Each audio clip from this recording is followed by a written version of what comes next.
इसी वन में मदोदकट नाम का सिंह निवास करता था। बाघ, कौवा और सियार ये तीनों उसके नौकर थे। एक दिन उन्होंने एक ऐसे ऊंट को देखा जो अपने गिरोह से भटककर उनकी ओर आ गया था। उसको देखकर सिंह कहने लगे, अरे वाह, यह तो विचित्र जीव है। जाकर पता तो लगाओ कि यह वन्य प्राणी है अथवा ग्राम्य प्राणी। यह सुनकर कौवा बोला, स्वामी, यह ऊंट नाम का जीव एक ग्राम्य प्राणी है और आपका भोजन है, आप इसको मारकर खा जाइए। सिंह बोला, मैं अपने यहाँ आने वाले अतिथि को नहीं मारता। कहा गया है कि विश्वस्त और निर्भय होकर अपने घर आए शत्रु को भी नहीं मारना चाहिए। अतः उसको उभयदान देकर मेरे पास ले आओ, जिससे मैं उसके यहाँ आने का कारण पूछ सकूं। सिंह की आज्ञा पाकर उसके अनुचर ऊंट के पास गए और उसको आदर पूर्वक सिंह के पास ले आए। ऊंट ने सिंह को प्रणाम किया और बैठ गया। सिंह ने जब उससे वन में विचरने का कारण पूछा तो उसने अपना परिचय देते हुए बताया कि वह साथियों से बिछड़कर भटक गया है। सिंह के कहने पर उस दिन से वह कथनक नाम का ऊंट उनके साथ ही रहने लगा। उसके कुछ दिन बाद मदोदकट सिंह का किसी जंगली हाथी के साथ घमासान युद्ध हुआ। उस हाथी के मसूल के समान दांतों के प्रहार से सिंह अधमरा हो गया, किंतु किसी प्रकार जीवित रहा, पर वह चलने फिरने में अशक्त हो गया था। उसके अशक्त हो जाने से कौवे आदि उसके नौकर भूखे रहने लगे, क्योंकि सिंह जब शिकार करता था तो उसके नौकरों को भी उसमें से भोजन मिला करता था।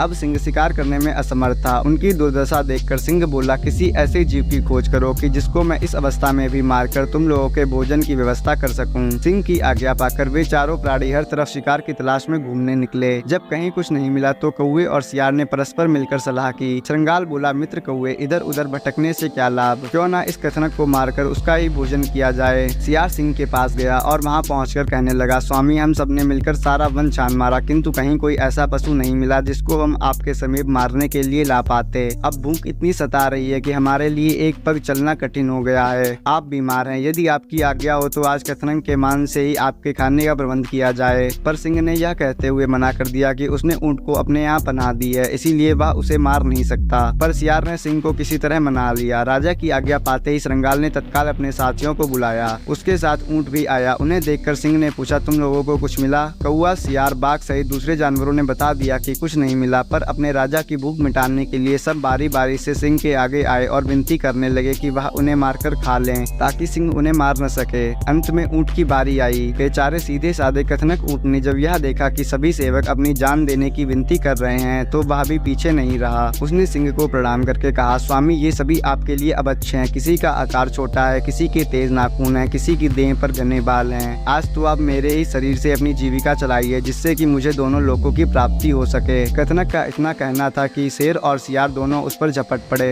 और देखते ही देखते उसके पेट को चीर कर रख दिया। बस फिर क्या था, भूख से पीड़ित सिंह और सियार आदि ने तुरंत ही उसको चटकर डाला। इस कहानी से हमें यह सीख मिलती है कि धूर्तों के साथ जब भी रहें, पूरी तरह चौकन्ने रहें, उनकी मीठी मीठी बातों में बिल्कुल न आएं और विवेकहीन तथा मूर्ख स्वामी से भी दूर रहने में ही भलाई है।